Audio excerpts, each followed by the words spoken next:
All right, now yesterday we completed activity 3-4. It was a two-parter.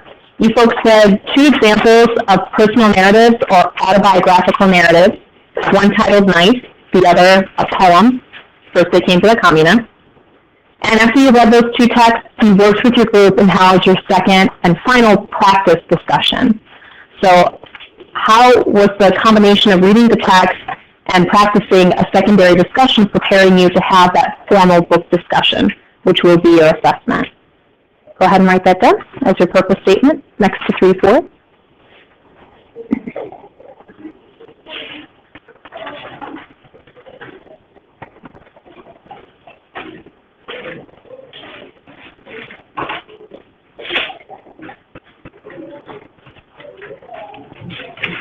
Once your statement's ready, you can just flip it to the back side so we can catalog how 3-4 practice those 10 concepts that your discussion will be graded on.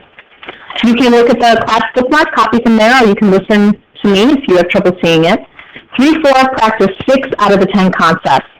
So you worked on concept 2 of presenting ideas. 3-4 practice concept 3 of providing elaboration.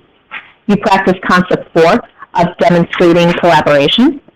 You practice concept 5 of following an organization, so who speaks first and second. You practice concept 7 of communicating with your group members. And you practice concept 8 of using appropriate diction and language to express an idea.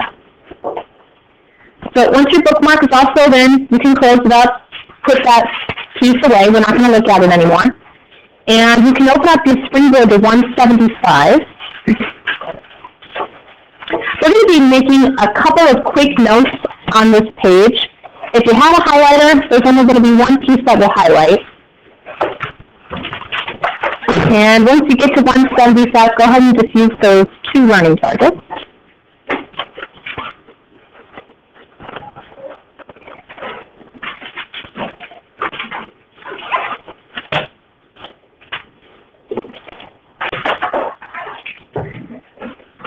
While the activity is having you practice two major concepts, we're really only focusing on one today, which is presenting a dramatic reading or dramatic interpretation. All right, right below that in this before reading section, I want you to highlight the quick reminder of what an allegory is. Now, you've seen an allegory before, you've read one. Allegories are narrative expressions of real events, real stories. And what happens is they replace elements of a story with something that's fictitious, something that's not real. And you read an allegory back in quarter 1. It was the poem titled "O Captain, My Captain." And if you're having trouble recalling it, the poem talks about a captain of a ship being returned home after war. But the reality was this allegory was telling the story of Abraham Lincoln and how he died fighting for his cause. Now, right below that, it says to review more familiar allegories than "O Captain, My Captain." And chances are, you probably can't think any off the top of your head, so I'm going to give you a couple to copy down. And I'm sure a couple of those titles you're going to look at and go, oh, yeah, I know that. Now, the first story series that actually was an allegory, The Chronicles of Narnia. That book series that's becoming a bit of a movie empire in its right, it's actually an allegory for the Christian faith. The second list, they're all allegories for political rights or political movements. Animal Farm is definitely a novel that you folks will read in high school. The Lorax and Horton Hears a Who. These are children's stories written by Dr. Seuss.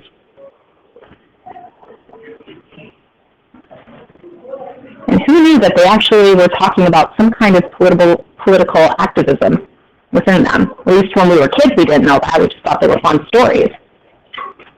Now, the second part of the before reading is a really simple question. Could you read that question for us, please, Derek?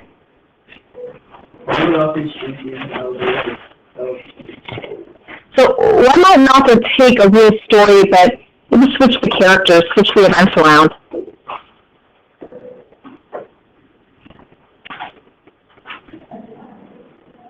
What are you thinking? Tell people get a different point of view. Okay, perhaps get a different point of view.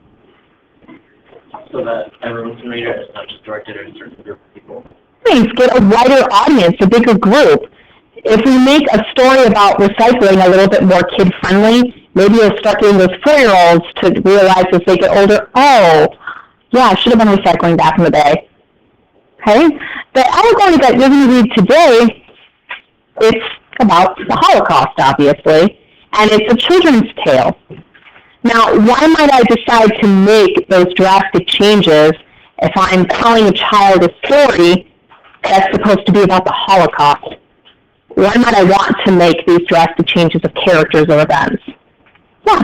You might want them to understand the meaning behind it, but not all of the gory details. Okay, understand the meaning, what happened, not necessarily get all those gory details because they are younger. Did you want to answer it, Jackie? Also, I was going to what Jordan did about the gory detail. You don't want the kids to brain risk and maybe make the Holocaust worse for them after a while. Good point. You don't necessarily want to scare your audience away. I'm sure you folks might have a younger brother or a sister, but do you really want them knowing what the Holocaust is about when they're really tiny? Probably not. They'd probably be a little bit spooked by that. Make sure they're in the know, but they're actually able to read it and not be, like, have their parents read it. Okay, good. Have the children have the opportunity to read it, but they're not being restricted from the materials, just brought into a different perspective. All right, now, if you look at the next page, I'm going to have you flip to page 176. Steps 3 and 4 that I've kept on the screen is essentially telling you what this graphic organizer is all about, but I'm going to walk you through it instead. So page 176 and 77 has a graphic organizer on it that essentially is broken into 2 columns. The left-hand column asks you a simple question in that blue heading. How do the animals respond to the demand of the terrible things? So we're going to be taking 5 pauses in order to answer that question. The right-hand column, the heading, it's a little bit different. The question there is asking you, how did the other animals respond after the terrible things took what they wanted? So we're going to be taking multiple pauses, about 5 in the story, for you to come to this chart and answer and fill in those responses. You're going to see there's a lot of rhythmic patterns in the way that the story is presented. It's very repetitive as well, and that's supposed to make it a little bit easier for a child to grasp. All right? Now, I'm going to be showing the story on the screen. I've just made a digital copy of it. So you're going to watch the screen, and when we have those certain pauses, you'll see the screen change into the actual chart itself. So you know, hey, I got to go ahead and get ready for the story. So once you've got this filled in, go ahead and take that raw notebook back out. And we're going to prep your 7th entry.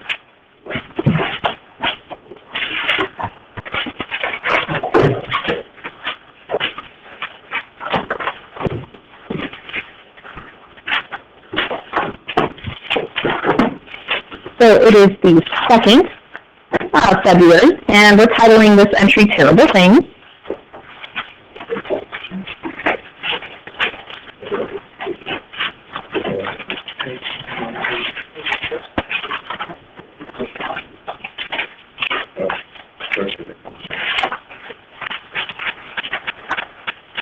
I'm handing out a little half sheet of paper for you to share within your group as shoulder partners.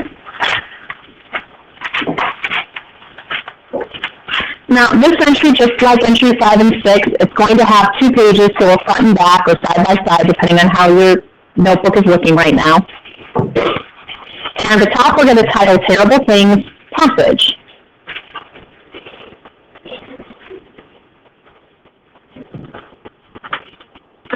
You're going to pick a passage from the story that we read, and you're going to have 3 choices.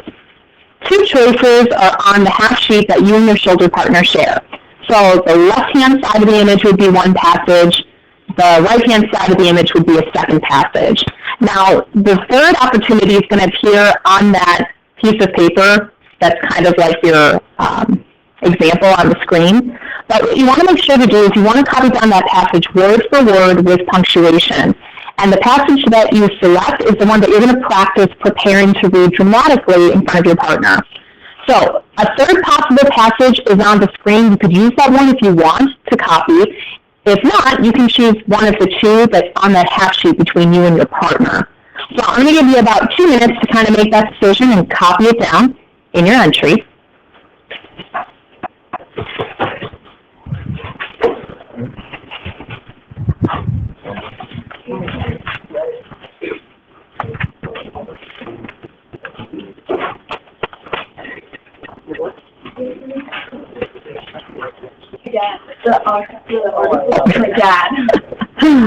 All right, now next part, don't worry if you haven't got the passage 100% done, you'll still have a few minutes here or there to go back to it if you need to. Take that entry and flip it to the back side.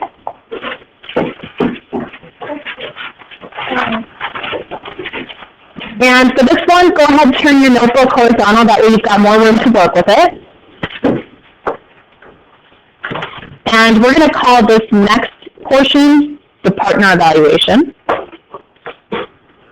And you're going to be developing a really simple chart here. It's going to take up the entire page, and it's going to be 7 distinct rows, kind of like this one. You can write the numbers there. You don't have to, but you can write them down if it makes things easier for you. The next screen is going to look almost identical. The only difference is that the partner evaluation chart is going to be blown up, okay? So once you've got it set up, I want you to go ahead and label each row with what you see on the screen. There's going to be 5 distinct types that you're going to be looking for and evaluating when your partner is speaking that passage aloud to you. And at the bottom of the entry, you're going to develop something positive in terms of feedback that you can provide for them, and something constructive. So what changes could they make for their read aloud to be better, or dramatic interpretation?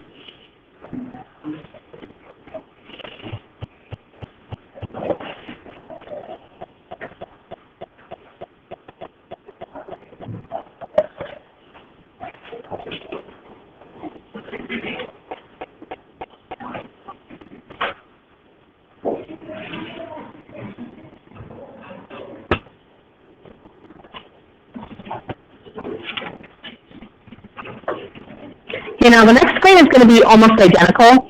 The only difference is that the colors for the actual headings are going to be black instead of red, and there's going to be more distinction of what you're supposed to be looking for.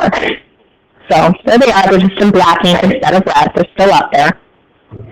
Now, you're going to have multiple opportunities to practice reading your passage aloud, and I would definitely suggest that you try and read through your passage 4 or 5 times to practice it. It doesn't have to be memorized by any means. But what you need to look for in your partner are those 5 types of the evaluation: pauses and emphasis. So you need to explain, how are they pausing? Was it appropriate? Were things emphasized well? For volume, is it too loud, too soft? Did it ever change? For me, I tried to make the volume of Little Rabbit sound a little bit more delicate and softer than the other creatures. For tone, is their tone matching the text? So if the character is supposed to be angry and shouting, is the voice doing that?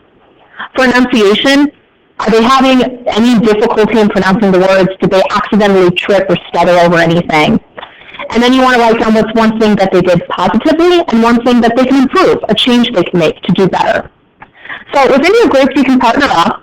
And if your groups are uneven numbers, no big deal. Just work as a group of 3 and make sure each person is writing down an evaluation of another. If you take a look at the clock, you've actually got a good, let's say, 8-9 minutes to practice reading and getting through the evaluation. So the rest of the time is yours. Go for it.